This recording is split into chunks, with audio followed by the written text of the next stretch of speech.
The 5 circus performers injured during a Circus Sarasota rehearsal last month continue to recover on the Sun Coast.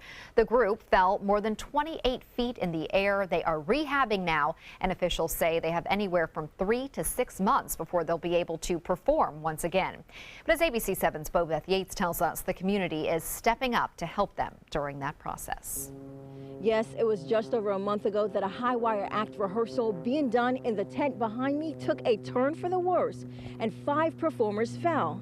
And as that group nurses their injuries back to health, the community is rallying behind them. We're gathering donations for the Lolindas. Did you want to add a donation to your total today? Each guest at Cutting Loose Salon in Sarasota now have the opportunity to help the circus performers injured while practicing. After hearing that 5 of them fell and they were injured, it just really hits home. The incident occurred back on February 9th, days before Circus Sarasota was set to open its 20th anniversary show.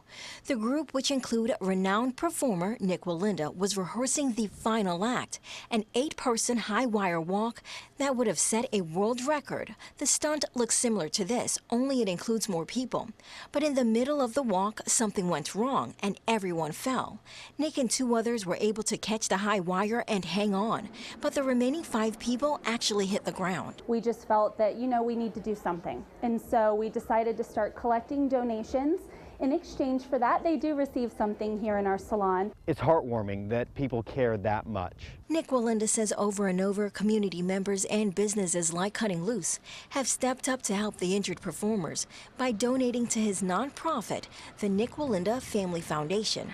The 501c3 was recently restructured to help those injured in the accident. There's so many unforeseen expenses related to this accident. There's a lot that the insurance, which is limited anyways, but the insurance doesn't cover.